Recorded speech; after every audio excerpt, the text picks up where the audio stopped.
لا حول ولا قوة إلا بالله العلي العظيم حسبنا الله ونعم الوكيل ونعم المولى ونعم النصير رب اشرح لي صدري ويسر لي أمري واحلل عقدة من لساني يفقهوا قولي أعوذ بالله من الشيطان الرجيم بسم الله الرحمن الرحيم الحمد لله الذي لا يبلغ مدحته القائلون ولا يحصي نعمه العادون ولا يؤدي حقه المجتهدون الذي لا يدركه بعد الهمم ولا يناله غوص الفتن الذي ليس لصفته يد محدود ولا نعت موجود ولا وقت معدود ولا أجل ممدود والصلاة والسلام على رسول الثقلين محبوب رب المغربين والمشرقين جد الحسن والحسين بالقاسم محمد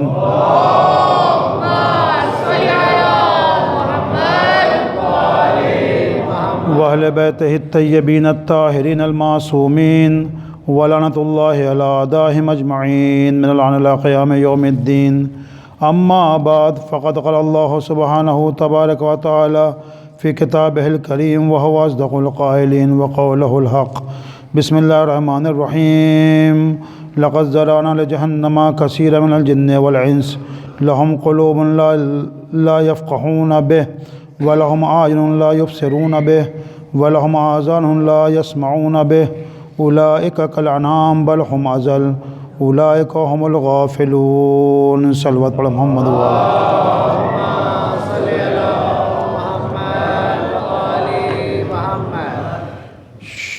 شب عاشور ہے اور 9 محرم کی مجلس ہے۔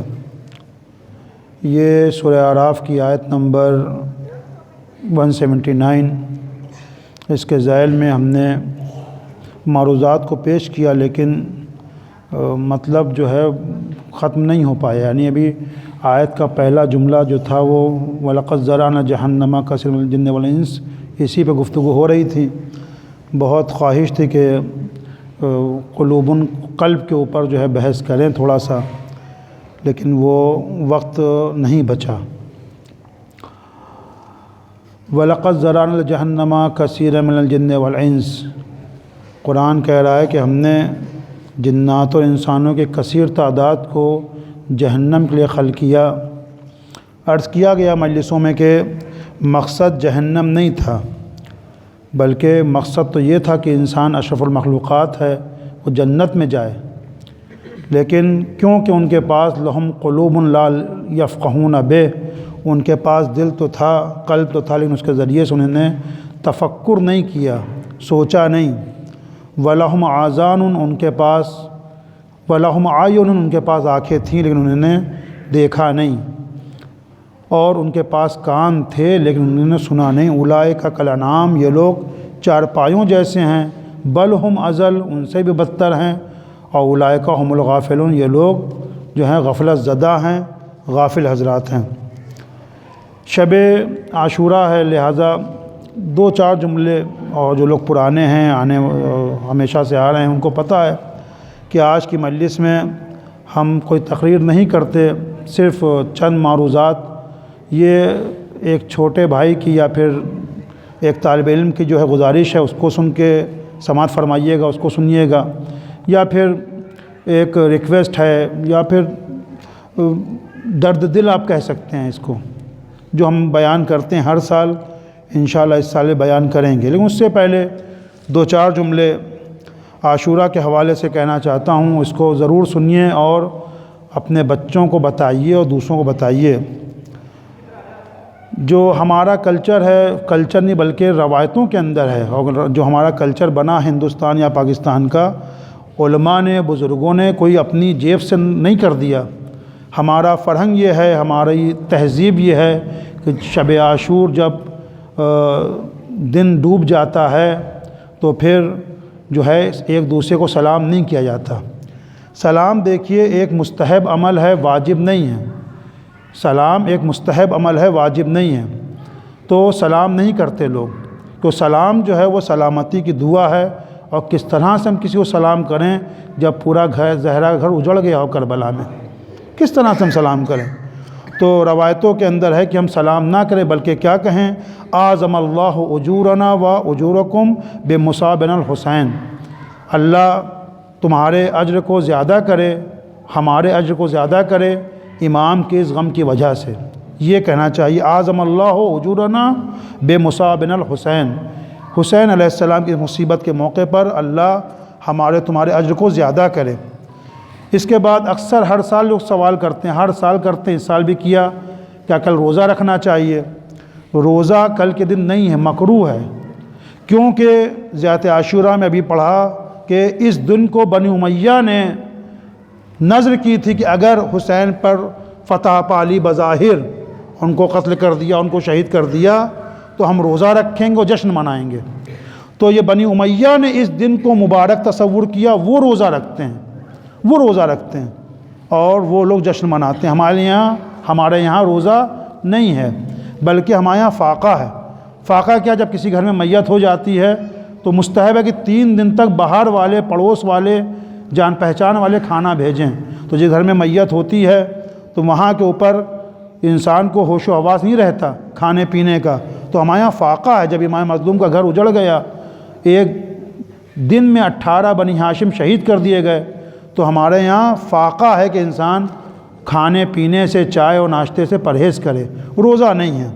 یعنی انسان صبح کی اذان سے لے کے عصر کی اذان تک اپنا جو ہے جس حساب سے، لیکن اکثر دستور یہ ہوتا ہے ہند و پاک میں کہ جب جلوس بڑھ جاتا ہے، ختم ہو جاتا ہے، لوگ فاقہ شکنی کرتے ہیں۔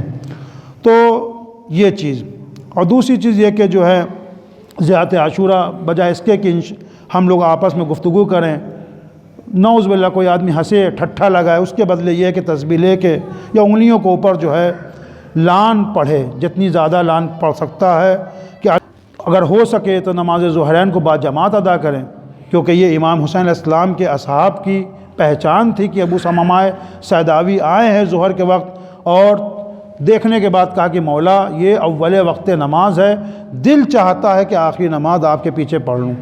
تو جہاں تک ہو سکے ظہر کی نماز کو جو ہے جماعت سے پڑھا جائے اور کام کو بند رکھا جائے۔ مکروہ قرار دیا گیا کہ انسان ظاہرہ کے گھر میں جو ہے مصیبت ہے اور ہم جو ہیں معاش کی تلاش میں اپنے بچوں کی روٹی روزی کے لیے جو ہے کام پر جائیں۔ سال بھر انسان کام کرتا ہے۔ بہرحال چند کل کے آداب تھے جو ہم نے آپ کے سامنے عرض کیے۔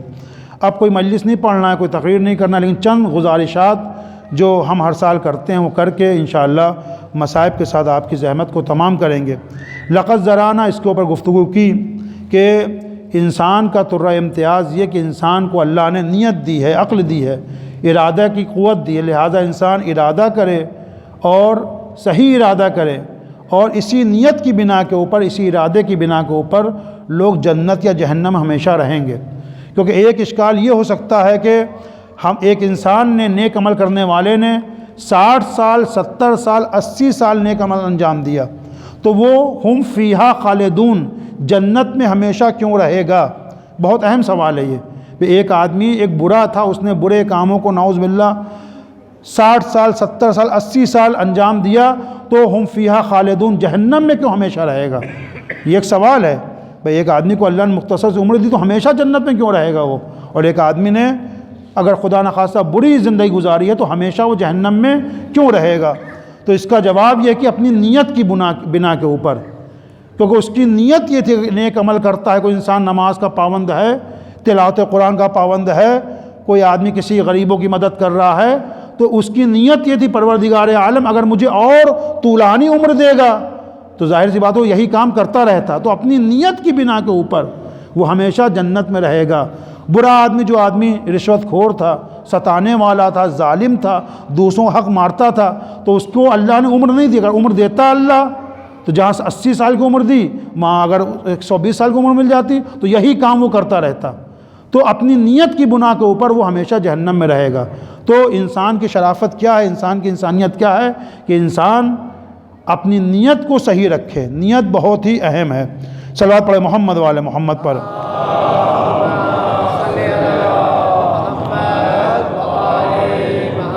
اس سے بہتر صلوات پڑھے محمد والے محمد پر۔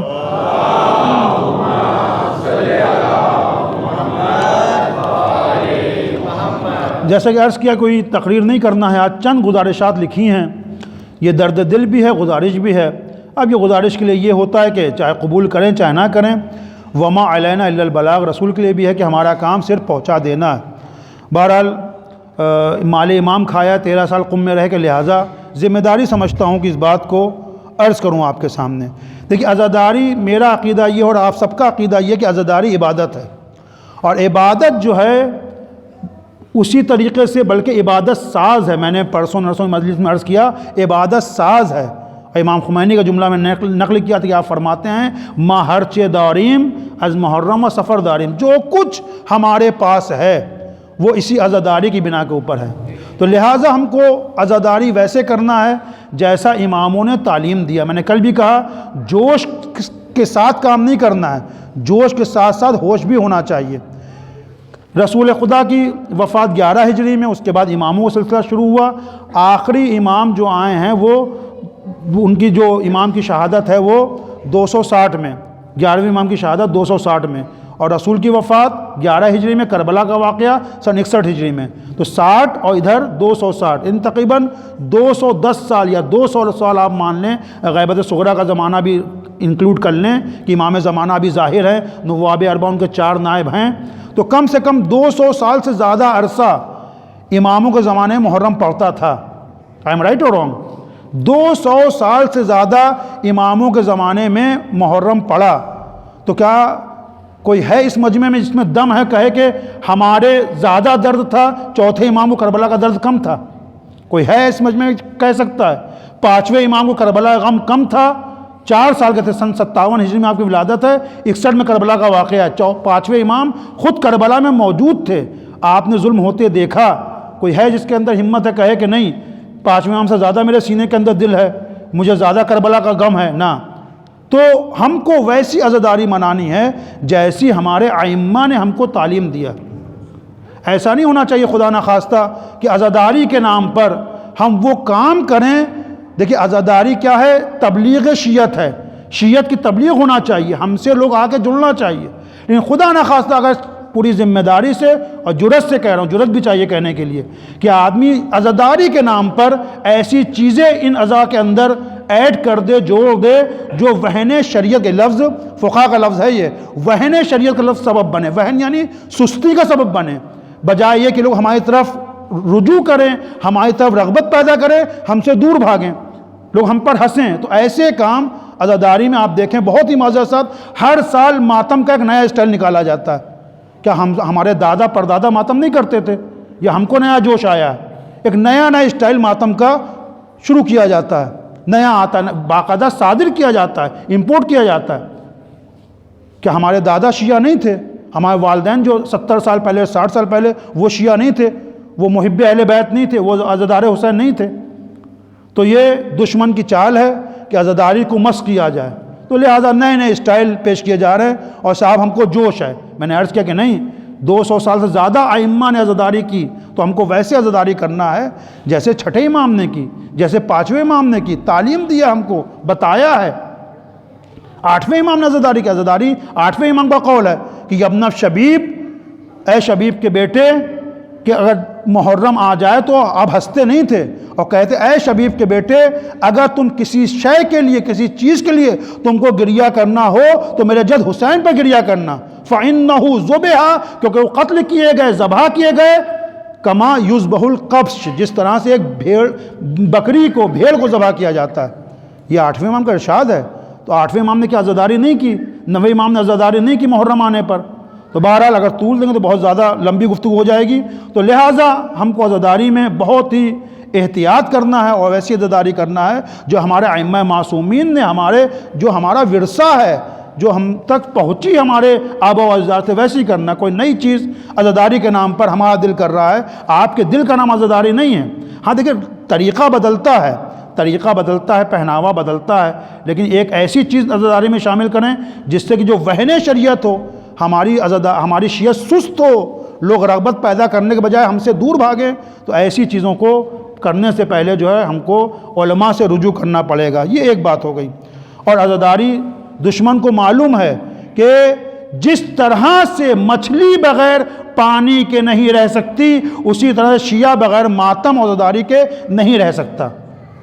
اس لیے دشمن نے جو ہے پورا طریقہ اپنا لیا کہ ان کو عزاداری کے ذریعے سے جو ہے دور کرو، اور ایسی عزاداری کر دو کہ نعوذ باللہ کوئی میلہ لگا ہوا ہے، کوئی سیلیبریشن ہے، کالے کپڑے پہنتے تھے لوگ، میرے خود لکھنؤ کے اندر آدھے دام پہ کپڑے رنگے جاتے تھے کہ جن کے پاس کالا کپڑا نہیں وہ رنگوا لیں، لوگ ہنستے نہیں تھے، اس کے بعد چارپائیاں پلٹ دی جاتی تھیں، لوگ گوشت نہیں کھاتے تھے، اسی مسجد میں کچھ لوگ ہیں جو گوشت نہیں کھاتے 10 دن تک۔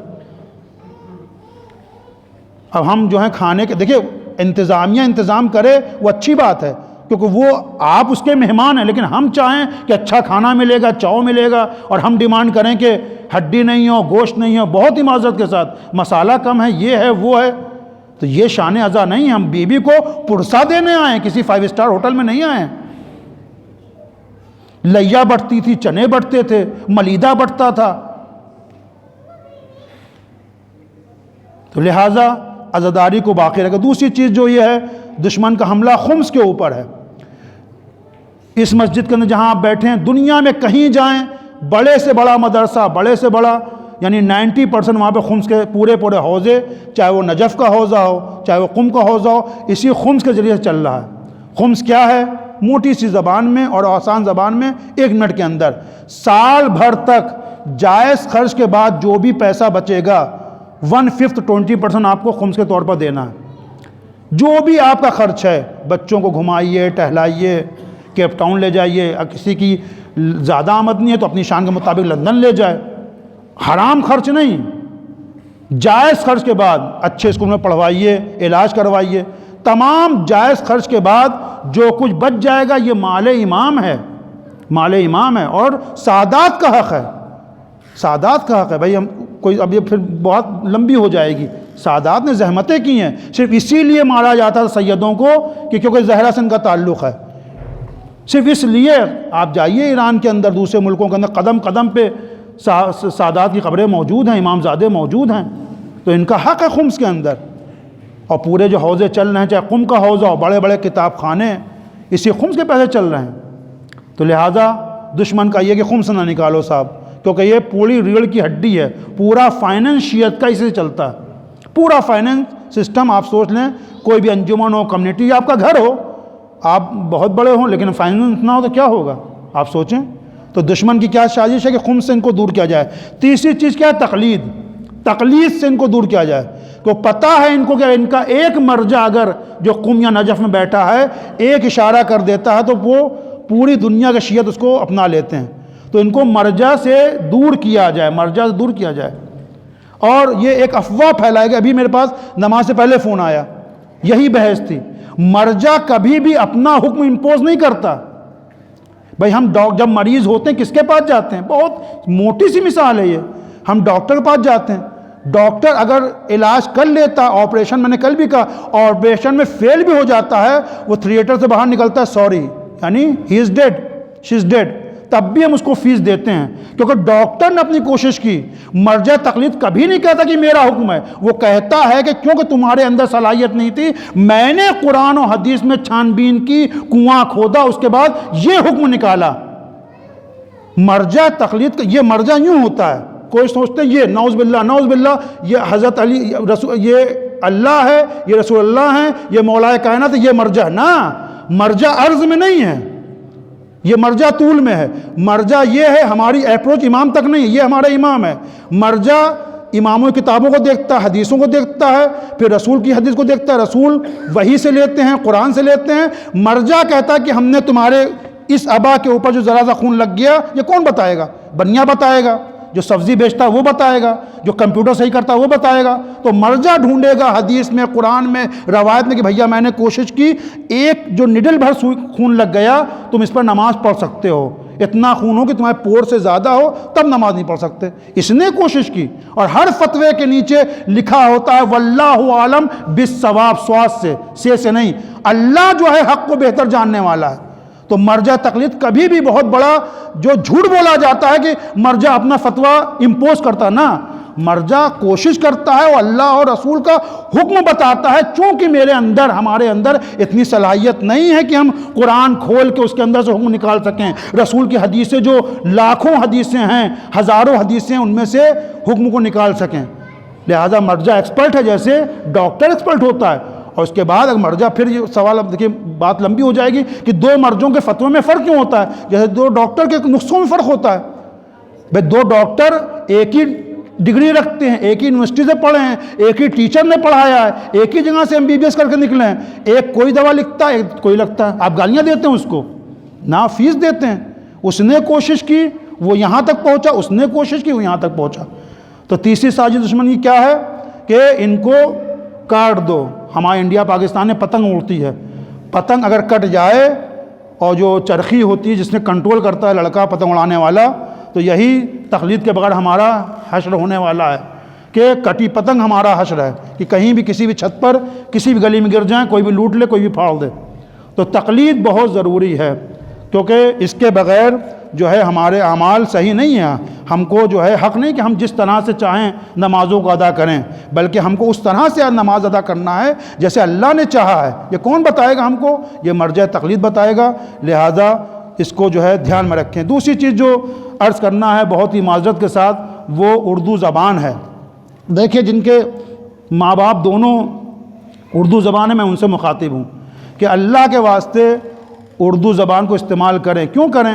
کیونکہ اردو ہماری مادری زبان نہیں ہے، بلکہ اس سے بڑھ کر اردو ہماری مذہبی میراث ہے، مذہبی میراث ہے۔ اگر ہم نے اردو کو چھوڑ دیا تو خود لکھنؤ کے اندر، خود ہند و پاکستان کے اندر غلط اردو لکھی جا رہی ہے، غلط اردو بولی جا رہی ہے، اور جو مصائب پڑھے جاتے ہیں، جو ذاکر مصائب پڑھتا ہے، مرثیہ پڑھتا ہے، خود وہاں کے رہنے والوں کو نہیں پتہ، تو یہاں والوں کیا پتہ ہوگا جو یہاں کے بچے ہیں۔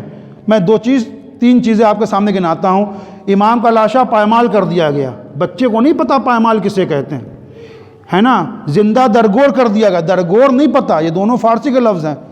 بے گورو کفن امام کا لاشا پڑا ہے، بے گورو کفن یعنی کیا، پائمال یعنی کیا، نوکے نیزہ یعنی کیا، بچوں کو نہیں پتہ۔ لہٰذا اللہ کے واسطے گھر کے اندر دیکھیے، جو یہاں رہنے والے ہیں بچے اسکول میں جائیں گے تو انگلش تو سیکھ ہی جائیں گے، گھر کے اندر اردو بولیے۔ اردو صرف ہماری مادری زبان نہیں، بلکہ یہ ہماری مذہبی میراث ہے، ورنہ اگلی نسل، بلکہ یہی نسل مرثیے کو نہیں سمجھتی ہے۔ ابھی اوصاف صاحب نے پڑھا اور لوگوں نے پڑھا، مرثیہ نہیں سمجھتے لوگ، سلام نہیں سمجھتے، نوحان۔ اچھا جو رومن میں لکھتے ہیں وہ صرف پڑھ رہے ہوتے ہیں، پوری ذمہ داری سے کہہ رہا ہوں، صرف بچے پڑھ رہے ہوتے ہیں۔ یہ تنزانیہ والوں نے اچھا کام کیا کہ سب کو رومن میں کنورٹ کر دیا۔ تو بچے پڑھ رہے ہوتے، ان کو کچھ پتہ نہیں ہوتا کیا پڑھ رہے ہیں، کچھ نہیں پتہ ہوتا ان کو، کیونکہ لکھا ہے رومن میں، وہ پڑھ رہے ہیں۔ تو لہٰذا یہ اردو زبان ہماری مذہبی میراث ہے، اس کو جو ہے باقی رکھیں۔ جن کے ماں باپ دونوں اردو داں ہیں، اردو بولنے والے ہیں، تو لہٰذا اردو کو نہ چھوڑیں۔ اور آخری بات جو کہنا چاہتا ہوں، بہت ہی یعنی خود میں بھی اس میں مبتلا ہوں، میرے بھی 2 بچے ہیں، کہ یہ موبائل فون آپ دیکھیں، یہ اتنی خطرناک چیز ہے کہ اس نے ہمارا سکون چھین لیا۔ جو 20 منٹ کی ہماری نماز تھی وہ بھی اب ختم ہو گئی، اس کے درمیان ہی میسج آتا ہے، لوگ اس طریقے سے نماز کے بعد موبائل دیکھتے ہیں، قبولیت کا میسج اللہ نے بھیجا، یعنی اس کے 20 منٹ بھی ہم کنسنٹریٹ نہیں کر پاتے نماز کے اندر۔ اور اس سے بڑھ کر جو چیز میں نے عرض کرنا ہے یہاں پر، وہ یہ کہ یہ چاہے ہمارا ٹی وی ہو، چاہے ہمارا موبائل، یہ سب 2 ڈائمنشن ہے، 2D ہیں۔ لیکن ابھی سال بھر پہلے میٹاورس آیا ہے۔ میٹاورس شاید بعض لوگوں نے جملہ سنا بھی نہ ہو، یہ لفظ سنا بھی نہ ہو۔ میٹاورس کیا ہے؟ میٹا یعنی بیونڈ، میٹا یعنی بیونڈ یعنی پرے، اور ورس یعنی یونیورس، یعنی یونیورس سے پرے، یونیورس سے پرے۔ یعنی اب ایسی چیز آنے والی ہے جو آ چکی ہے باقاعدہ، اس کو ڈیولپ کیا جا رہا ہے میٹاورس کے ذریعے سے، میٹاورس کے ذریعے سے، کہ اس کے اندر بچہ جائے گا، آپ کو لگانا پڑے گا، پورا 3D ہے، وہاں پر بچہ کھیلے گا، شاپنگ کرے گا، کھائے گا، گھومے گا، کھیلے گا، کرکٹ کھیلے گا، لوگ ایک دوسرے سے بات کریں گے، خریداری کریں گے، جھگڑا کریں گے، شادی کریں گے، طلاق دیں گے، حتیٰ پلاٹ خریدیں گے، وہ پیسے بھی کریٹ کریں گے، منی بھی بنائیں گے وہ۔ تو اس سے کس کو فائدہ ہوگا؟ اور ہم کہاں بیٹھے ہیں؟ اپنے کمرے کے اندر بیٹھے ہیں، پورا ایک مجازی دنیا۔ اللہ اکبر! کیا ہونے والا آئندہ نہیں پتہ کیا ہونے والا ہے ابھی، اور یہ ڈیولپ ہوگی. تو لہٰذا جہاں تک ہو سکے اپنے بچوں کو اسکرین سے دور رکھیے. ہم سوچتے ہیں کہ بچہ پڑھ رہا ہے، بچہ آپ کا پوری ذمہ داری سے کرو، بچہ آپ کا کڈنیپ ہو چکا ہے، ہائی جیک ہو چکا ہے. 30 سال پہلے قلب صادق صاحب جو جمعہ پڑھا رہے تھے تو اس ٹائم ابھی تازی ڈش آئی تھی، بہت بے چین تھے. انہوں نے جمعہ خطبے میں کہا، ڈاکٹر قلب صادق صاحب نے جو پاکستان کے اشرا پڑھنے جایا کرتے تھے کراچی، ابھی 4 سال پہلے انتقال ہوا آپ کا، کہ جب ڈش آ گئی تو یہ دشمن اپنا کلچر گھروں میں بھیج رہا ہے. ایک ڈش سے وہ پریشان تھے. اب ہر ہاتھ کے اندر ہمارا بچہ کیا دیکھ رہا ہے، کس کو فالو کر رہا ہے، کہاں جا رہا ہے، کون سی ونڈو کھول رہا ہے، کون سا بروسر کھول رہا ہے. تو میٹاورس جو آنے والا ہے یہ بڑے بڑوں کو کنگال کر دے گا اور صرف 1-2 لوگوں کو لکھپتی کر دے گا. یہ کیا ہے؟ کیپٹلزم کی سازش ہے کہ سب فقیر ہو جائیں اور 2-4 لوگ دنیا کے اندر وہ امیر ہو جائیں. پوری اس کے اندر حتیٰ پلاٹ بھی بکیں گے، اس کے اندر لوگ زمین خریدیں گے، اس کے بعد پھر زمین کے دام بڑھیں گے. تو جو آپ کا مجازی زمین ہے، وہ جو ورچوئل زمین آپ کی ہے، مجازی خیالوں کے اندر، خوابوں کے اندر، جو آپ کمرے کے اندر گھر میں بیٹھے ہیں، وہ زمین کے دام بھی بڑھیں گے، دام گھٹیں گے بھی، لوگ خریدیں گے، اور وہ کرپٹو کرنسی جیسے ہے ویسے کرنسی کریٹ کرنے والے ہیں. یہ آئندہ ہونے والا، ہو رہا ہے. تو لہٰذا نئی نسل کو بچائیے. یہ بہت ہی اہم چیز تھی جو میں نے سوچا کہ کم سے کم ایک طالب علم ہونے کی حیثیت سے اپنی ذمہ داری کو شاید میں ادا کر سکوں اور آپ تک یہ بات پہنچا سکوں. ایک ذمہ داری بھی تھی، ایک دل کا درد بھی تھا جو میں نے آپ کے ساتھ شیئر کیا. جو آخری بات کہنا وہ یہ عبادت کے حوالے سے بات کہنا تھی، وہ یہ کہ جو ہم سب دیکھیں، جو لوگ نماز نہیں پڑھتے، جن متدین نہیں ہیں، بہت ہی انشاءاللہ جو اس فرش اعضاء پر ہیں، میرا یقین ہے کہ سب متدین ہیں. یہ مجمع بتا رہا ہے کہ دین کا درد ہے، لیکن جن کو دین سے کوئی سروکار نہیں ہے ان سے میں مخاطب نہیں ہوں، لیکن جو ان کے پاس دین کا درد ہے ان سے میں مخاطب ہوں. دیکھیے، ہم سے جو عبادت طلب کی گئی ہے، جو روزہ طلب کیا گیا ہے، ایسے طلب کیا گیا ہے جیسا اللہ چاہتا ہے. ہمارے پاس گھنٹوں چیٹنگ کرتے ہیں، گھنٹوں میں خود اپنے آپ کو شامل کر رہا ہوں کہ ہم لوگ کیا کرتے ہیں، چیٹنگ کرتے ہیں، میسج بھیجتے ہیں، یوٹیوب دیکھتے ہیں. اللہ کے لیے بڑا درد ہوتا ہے. باخدا ممبر سے کہہ رہا ہوں، جب ایک 40 سال کا آدمی، 4 بچوں کا باپ وضو غلط کر رہا ہوتا ہے، 4 بچوں کا باپ آگے پوچھتا ہے کہ غسل جنابت کیا ہوتا ہے، اسے غسل نہیں آتا. اللہ کے لیے کم سے کم 15 منٹ سبیل میڈیا کو دیکھیے. سبیل میڈیا ہے، سبیل مودت ہے، سبیل ٹونس ہے، سبیل قرآن ہے. اس کے اندر احکام کو آسان زبان کے اندر پکچر کے ساتھ آپ کو دکھایا ہے. اگر میری پوری ذمہ داری اگر انشاءاللہ زندہ رہے اور یہاں پر ہم پھر دوبارہ آئے تو آپ یقین مانیے اگلے سال تک کم سے کم آپ کو 1000 حکم شرعی معلوم ہوں گے. 1000 حکم شرعی آپ کو کم سے کم معلوم ہوں گے اگلے سال. 15 منٹ صرف کچھ نہ کیجئے. اردو میں ہے، انگریزی میں بھی ہم بتا سکتے ہیں بعد میں، دوسری سائٹ ہے. اردو میں سبیل میڈیا کو دیکھیے. غسل کے احکام، پردے کے احکام، خمس کے احکام، نماز کے احکام، مسافر کی نماز، کون سی نماز دھیمے پڑھنا ہے، کون سی نماز تیز پڑھنا ہے، کیسے نماز جماعت کو جوائن کریں گے، کیسے روزہ کھولیں گے، روزہ کن چیزوں سے ٹوٹتا ہے، نماز کن چیزوں سے ٹوٹتی ہے، نماز میں شک ہو جائے تو کیا کریں گے. سب ان لڑکوں نے، قم کے لڑکوں نے، ہمارے دوستوں نے، بعض ہمارے دوست بھی اس میں ہیں، انہوں نے زحمت کی ہے اور تصویر کے ساتھ دکھایا ہے. تو لہٰذا اپنی روٹین میں شامل کیجئے. کم سے کم 15 منٹ روزانہ سبیل میڈیا کی کلپ کو دیکھیے، کیونکہ تاکہ ہمارے احکام، ہماری عبادتیں درست ہو سکیں.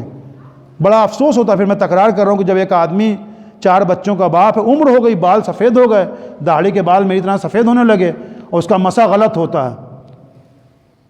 جانیے، یہ واجب ہے، تمام مراجع کا متفقہ علیہ فیصلہ ہے، فتویٰ ہے کہ جو احکام ہمیں روزانہ جن سے ہم کو روبرو ہونا ہے ان کا سیکھنا واجب ہے.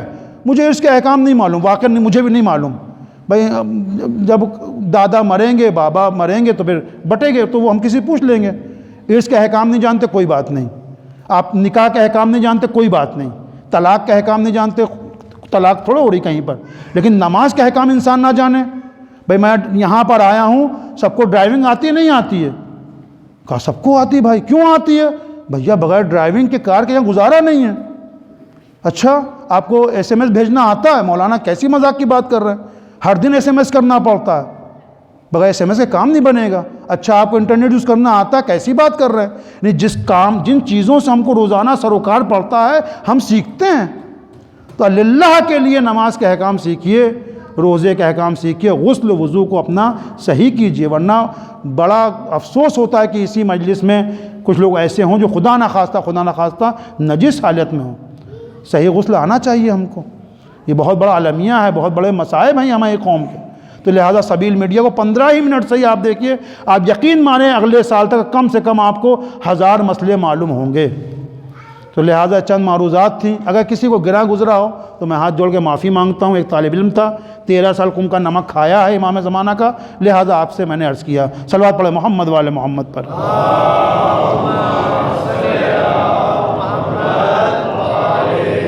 بس عزیزوں، آج شب دہم ہے، شب عاشورہ ہے۔ یہی 9 محرم کا دن تھا جب روایت بتاتے کہ امام نے عمر سعد کو بلایا۔ عمر سعد کو بلانے کے بعد امام نے کہا کہ واقعاً جنگ ہوگی، جنگ نہ کر، باز آ میرے خون سے، میرا خون نہ بہا۔ عمر صاحب نے کہا نہیں، یا پھر جنگ ہے یا پھر جو ہے آپ یزید کے ہاتھ پہ بیعت کیجئے، یزید کی بات کو مان لیجئے۔ تو امام نے کہا کہ نہیں، ہیہات من الذلہ، ہم جو ہے ہمیں ذلت قبول نہیں ہے، ہم شہادت دے سکتے ہیں، اپنے آپ کو قربان کر سکتے ہیں، لیکن ہم کو یہ منظور نہیں ہے کہ ہم یزید کے ہاتھ پہ بیعت کریں، مجھ جیسا یزید جیسے کی بیعت نہیں کر سکتا۔ امام نے کہا کہ نہیں، اگر تم چاہتے ہو کیوں ہمارا خون سے اپنے ہاتھوں رنگین کر رہے ہو؟ کہا کہ میرے گھر کا کیا ہوگا، میرا گھر اجاڑ دیا جائے گا۔ امام نے کہا کہ ہم تم کو اچھا سا گھر دیں گے، گھر تمہارا بنوا دیں گے، اچھا سا گھر۔ کہا کہ میرے بیوی بچے ہیں۔ تو پھر امام خاموش ہو گئے، امام خاموش ہو گئے۔ یزید نے وعدہ کیا تھا کہ اس کو کہا تھا کہ اگر حسین کو شہید کر دیا تو شہر رئی تہران کے پاس ایک جگہ کا نام ہے، تم کو دیا جائے گا۔ اور امام نے کہا کہ تجھے رئی کا گندم بھی نصیب نہیں ہوگا۔ تو اس بدبخت نے، عمر سعد نے مذاق اڑایا امام کا، کہا گندم نصیب نہیں ہوگا تو ہم جو سے کام چلا لیں گے۔ یہ کہہ کے امام کے پاس سے چلا گیا۔ اللہ اکبر، یہ 9 محرم کی عصر کی بات ہے جب امام نے عمر سعد کو بلایا اور اس سے گفتگو کی۔ امام نے کبھی جو ہے خود سے جو جنگ کی پہل نہیں کی، امام آخری وقت تک چاہتے رہے کہ یہ جنگ نہ ہو اور امت راہ راست پر آ جائے، لوگوں کی بات میری سمجھ میں آ جائے۔ لیکن وہی بات، لہم قلوب لا یفقہون بہ، قلب تو تھا لیکن ختم اللہ علی قلوبہم، دنیا کی محبت نے ان کے دلوں پر لاک لگا دیا تھا، تالا لگا دیا تھا، ان کو سمجھ میں نہیں آ رہا تھا۔ امام وقت تھا، امام وقت، اور امام نے پھر دیکھیے جملہ آ گیا، عرض کرتا چلوں کہ بہت سخت ہے حلال روزی کمانا۔ روایتوں کے اندر ہے کہ آخری وقت میں، پوری ذمہ داری سے کہتا ہوں، جو لوگ جانتے ہیں مجھے جانتے ہیں کہ کوئی بات بغیر دیکھے وہ نہیں کہتا، آخری وقت میں ہاتھ پر انگارہ لے کے کھڑا ہونا آسان ہوگا، لیکن حلال روزی کمانا اس سے زیادہ سخت ہوگا۔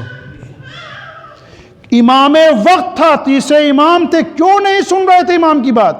خود امام نے کہا ملأت بطونکم، تمہارے پیٹ حرام سے بھرے ہوئے ہیں، حرام سے بھرے ہوئے ہیں تمہارے پیٹ۔ لیکن حرام پھر نعوذ باللہ یہی نہیں کہ صرف انسان نے چوری کی ہو یا کسی حق مارا، نہ، اس ملک کے اندر پیسہ دے کے لوگ حلال کا سرٹیفکیٹ لے لیا، جب تک کہ آپ کو یقین نہ ہو جائے وہاں سے گوشت نہ خریدیں۔ آئس کریم کے اندر پورک کی چربی ملائی جا رہی، سور کی چربی ملائی جا رہی، اور B1 B2 اس کا نام دیا ہے، نہیں لکھتے پورک۔ تو لہٰذا بہت سخت ہے، یہ بھی حرام ہے۔ حرام صرف وہی نہیں کہ ہم جو ہیں کسی کو جو ہے دھوکہ دے کے پیسہ لے کے آئیں، اپنے بچوں کو حلال کھلائیں، بہت احتیاط کریں۔ ان ملکوں کے اندر مسلمان سے گوشت خریدیں، ہر جہاں حلال لگا ہو سرکار کھانا کھانے بیٹھ گئے، نہ، یہ بچوں پر اثر کرتا ہے، بچوں پر اثر کرتا ہے۔ اب بات لمبی ہو جائے ورنہ میں واقعہ عرض کرتا کہ ایک بہت بڑے عالم، سن لیے واقعہ، بہت بڑے عالم دین تھے، بہت شدید گرمی تھی، ان کے بچے نے ایک کی مشق پر تیر مار دیا، بچہ تھا، شرارت تھی، تو وہ تعجب میں پڑ گئے، میرے بچے نے فلاں کی مشق پہ تیر مارا، یہ کیسے ہو سکتا ہے؟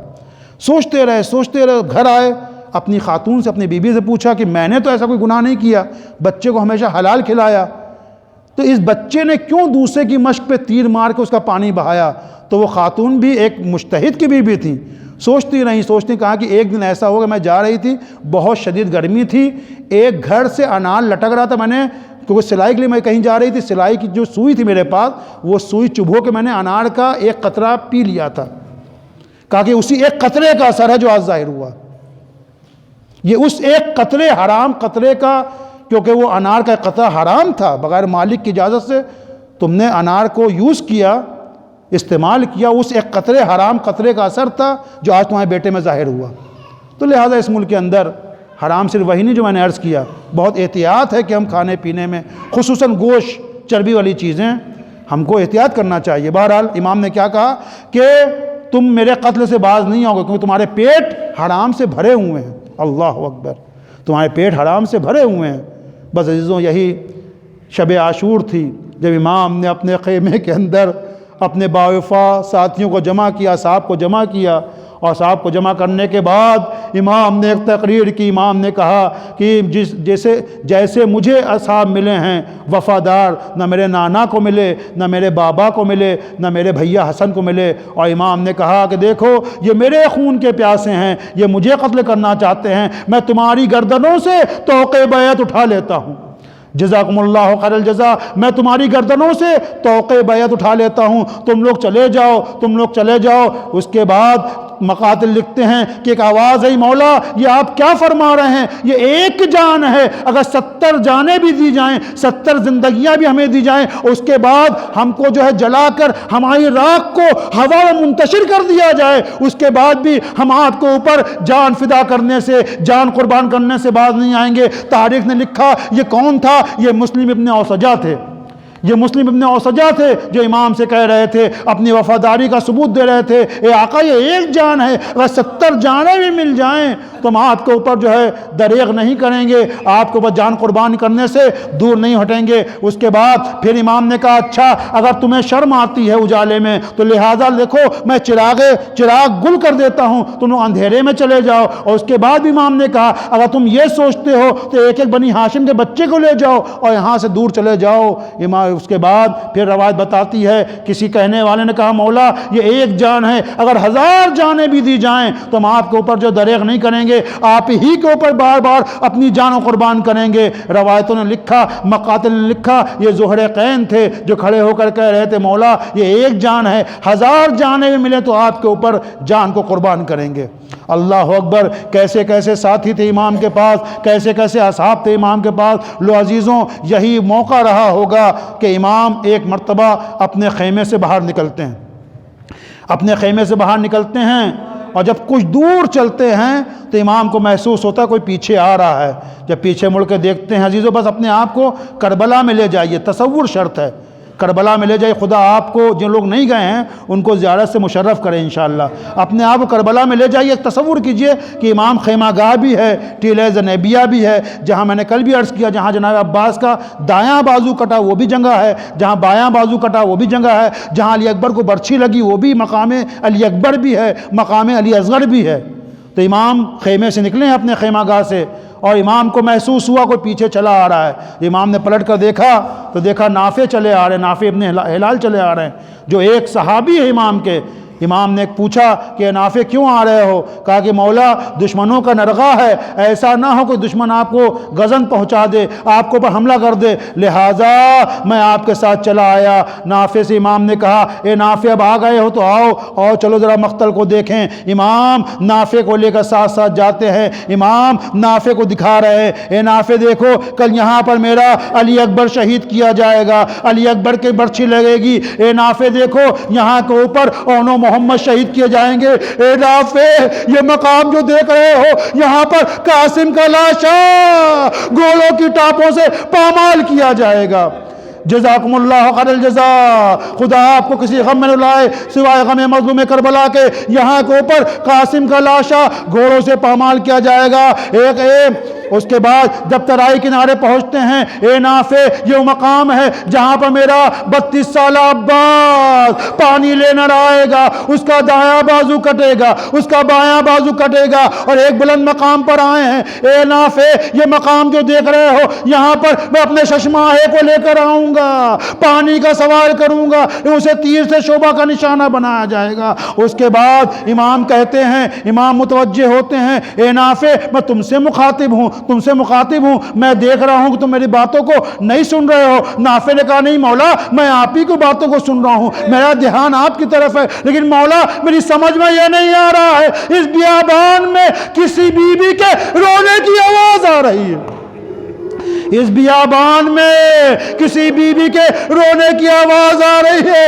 امام نے ایک گودال کی طرف اشارہ کیا، امام نے ایک نشیب کی طرف اشارہ کیا، کہا اے نافع یہ میری ماں فاطمہ زہرا ہے، یہ میری ماں فاطمہ زہرا ہے جو بقی کو چھوڑ کر کربلا آ گئی ہے۔ لو امام نافع کے ساتھ واپس لوٹتے ہیں، واپس لوٹنے کے بعد امام اولیاء مقام جناب زینب کے خیمے کے اندر چلے جاتے ہیں۔ نافع باہر بیٹھے رہتے ہیں، منتظر رہتے ہیں۔ اسی درمیان نافع کے کانوں کے اندر جناب زینب اور جناب امام حسین علیہ السلام کی باتوں اور گفتگو کی آواز آتی ہے۔ نافع سنتے ہیں جناب زینب اپنے بھائیا حسین سے کہہ رہی ہیں، بھیا کل جنگ ہونا ہے، کل شہادت سب کو دینا ہے، کیا آپ نے اپنے ساتھیوں کو، اپنے صحابیوں کو آزما لیا ہے؟ بس جملہ سننا تھا کہ نافع ایک مرتبہ اصحاب کے خیمے کے اندر آتے ہیں، اے تم لوگ کیا ہو گیا ہے،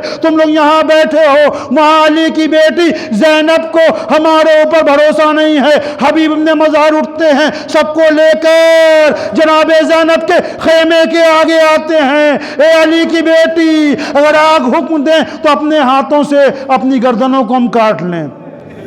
جزاکم اللہ خیر الجزا، خدا آپ کو کسی غم میں نہ رلائے سوائے غم مظلوم کربلا کے۔ لو عزیزوں یہ رات بھی گزر گئی، امام نے یہ رات کس لیے مانگی؟ امام نے یہ رات کی مہلت اس لیے مانگی کہ ایک رات امام تسبیح خداوندی متعال میں گزار سکیں، عبادت میں بسر کر سکیں، تلاوت قرآن میں بسر کر سکیں، لہٰذا امام نے یہ شب کی مہلت مانگی ہے، عبادت کے لیے مانگی ہے۔ لو سویرا نمودار ہوتا ہے، 10 محرم کی صبح ہے، عاشور کی صبح نمودار ہوتی ہے، علی اکبر سے اذان کے لیے کہا جاتا ہے، علی اکبر اذان دیتے ہیں، اللہ اکبر۔ علی اکبر سے کیوں کہا؟ شاید ایک وجہ یہی رہی ہو کہ علی اکبر جو ہیں شبیہ پیمبر ہیں، رفتار میں گفتار میں رسول کی شبیہ ہیں، شاید لوگوں کے کانوں میں جب رسول کی آواز پڑے تو ہمارے اوپر رحم کریں۔ لو عزیزوں دشمنوں نے علی اکبر کی اذان کے اوپر بھی کوئی دھیان نہ دیا۔ علی اکبر کی اذان تمام ہونے کے بعد روایت بتاتی ہے کہ بہت سے صحابی آپ کے صبح شہید ہو گئے۔ اس کے بعد کبھی مسلم ابن اوسجہ آتے ہیں، کبھی زہر قین آتے ہیں، کبھی حبیب ابن مظاہر آتے ہیں، کبھی غلام جون آتا ہے، سب آپ کے اوپر اپنی جان کو قربان کرتے ہیں۔ جب اصحاب ختم ہو گئے، اصحاب درجہ شہادت کے اوپر فائز ہو چکے، تو بنی ہاشم کی باری آئی۔ کبھی اون و محمد آتے ہیں، کبھی قاسم آتے ہیں، کبھی علی اکبر آتے ہیں، کبھی عباس کے کٹے ہوئے بازو امام لاتے ہیں۔ لو عزیزو مجلس تمام ہو گئی، بس چند جملے اور سماعت فرما لیں۔ آج 9 محرم ہے نا، جب امام کے پاس کوئی نہ رہا تو امام خود میدان میں آتے ہیں اور ایک صدائے استغاثہ بلند کرتے ہیں، صدائے استغاثہ بلند کرتے ہیں اور کیا کہتے ہیں؟ حل من ناصر ینصرنا، ہے کوئی جو میری مدد کرے، ہے کوئی جو میری مدد کرے۔ ایک امام محسوس کرتے ہیں کہ خیمے سے رونے کی آواز آ رہی ہے، امام واپس خیمے میں آتے ہیں، اے بہن زینب یہ حسین زندہ ہے، یہ حسین کی زندگی میں یہ رونے کا کیا سبب ہے؟ جزاکم اللہ خیر الجزا، خدا آپ کو کسی غم میں نہ رلائے، اللہ ان آنسوؤں کو اوپر، ان آوازوں کو اوپر اپنی رحمت کو نازل فرما۔ امام واپس آتے ہیں، اے بہن زینب یہ میری زندگی میں رونے کا کیا سبب ہے؟ امام کو جواب ملا، اے بھیا حسین آپ کی آواز استغاثہ کو سن کر علی اصغر نے اپنے کو جھولے سے گرا دیا۔ علی اصغر نے اپنے کو جھولے سے گرا دیا. امام نے کہا لاؤ علی اصغر کو مجھے دے دو, علی اصغر کو مجھے دے دو, میں سوال آپ کرتا ہوں, پانی کے لیے جاتا ہوں, شاید دشمن جو ہیں علی اصغر کو پانی پلا دیں. علی اصغر تو ششماہاں ہے, 6 مہینے کا ہے, لہذا امام لے کر آتے ہیں. دھوپ بہت تیز تھی, گرمی بہت شدید تھی. امام نے ابا کا سایہ کر لیا, امام نے ابا کا سایہ کر لیا. ایک بلند مقام پر آتے ہیں, سوال کرتے ہیں. دشمن سمجھے کہ شاید حسین قرآن لے کر آ رہے ہیں, اب قرآن کا واسطہ دیں گے. اب جو ابا کا دامن ہٹایا, ابا ہٹائی ہے, دیکھا ایک ششماہاں بچہ ہے. امام نے کہا اے فوج جفاکار, اگر تمہاری نظروں میں حسین خطا کار ہے تو اس ششماہے نے کوئی خطا نہیں کی ہے. اس کی ماں کا دودھ بھی خشک ہو چکا ہے, یہ بھی 3 دن کا بھوکا ہے, 3 دن کا پیاسا ہے, اسے آ کر چند قطرے آپ پلا دو. امام نے جب یہ بات کہی تو امام کو اپنی بات کا کوئی جواب نہ ملا. امام نے کہا اگر تم لوگ یہ سوچتے ہو کہ میں اس کے بہانے خود پانی پی لوں گا تو دیکھو میں علی اصغر کو اس جلتی ہوئی زمین پر لٹائے دیتا ہوں. آؤ آؤ اپنے ہاتھوں سے علی اصغر کو پانی پلا دو. لو عزیز و غضب ہو گیا. امام عالی مقام نے, امام حسین نے علی اصغر کو کربلا کی جلتی ہوئی زمین پر لٹا دیا. اس کے بعد بھی کوئی جواب نہ آیا تو امام نے ایک مرتبہ علی اصغر کو اپنی آغوش واپس لیا. کہا اے بیٹا علی اصغر, تم بھی حجت خدا کے فرزند ہو, ذرا اپنی پیاس ان دشمنوں کو اوپر ظاہر کر دو. علی اصغر نے اپنی سوکھی ہوئی زبان اپنے پپڑائے ہوئے ہونٹوں پر پھیری. دشمنوں میں کوہرام برپا ہو گیا. لوگ رونے لگے.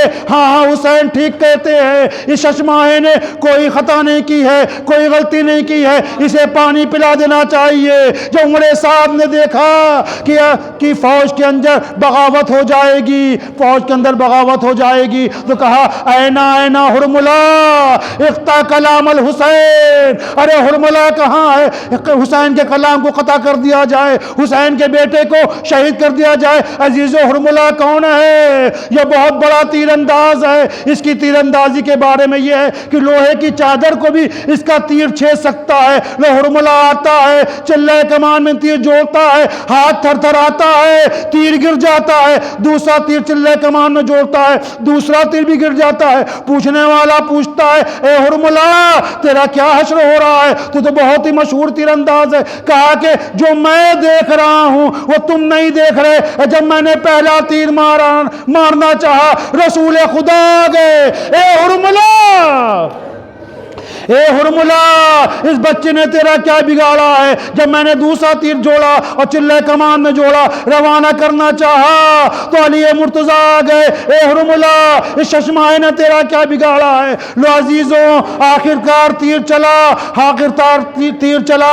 تیر امام کے بازو کو چھیدتا ہوا علی اصغری گردن کے آر پار ہو گیا. امام خیمے کے پاس آئے ہیں, خیمے کے پاس آئے ہیں, لیکن اب خیمے کے اندر جانے کی امام ہمت نہیں جٹا پاتے. امام کے اندر اتنی ہمت نہیں ہے کس طرح سے رباب کا سامنا کروں گا. رباب سے کہہ کر لایا تھا لاؤ بچے کو پانی پلا کے لاؤں, کیا جواب دوں گا؟ لہذا امام وہ عمل ہے جو انشاءاللہ کل آپ کریں گے. امام کبھی خیمے کے پاس جاتے ہیں, در خیمہ کے پاس جاتے ہیں, کبھی پیچھے ہٹتے ہیں اور کہتے جاتے ہیں انا للہ و انا الیہ راجعون رضا بقضائہ و تسلیما لامرہ. اے آقا, علی اکبر کی میت کو لانا آسان تھا, اونو محمد کے جنازے کو لانا آسان تھا, قاسم کی پامال لاش کو لانا آسان تھا. علی اصغر کے ششماہی کی میت کتنی وزنی تھی. کبھی پیچھے جاتے ہیں, کبھی آگے آتے ہیں, در خیمہ پر آ کر آواز دی اے رباب اپنے بچے کو لے جاؤ. رباب سے پہلے 4 سالہ سکینہ اے بابا اب علی اصغر کو پانی پلانا ہے, میں پیاسی رہ گئی. اب جو ابا کا دامن ہٹایا, رباب نے کہا مثلو کا ینہر, اے میرے بیٹے کیا تیرے جیسے بچے بھی نہر کیے جاتے ہیں.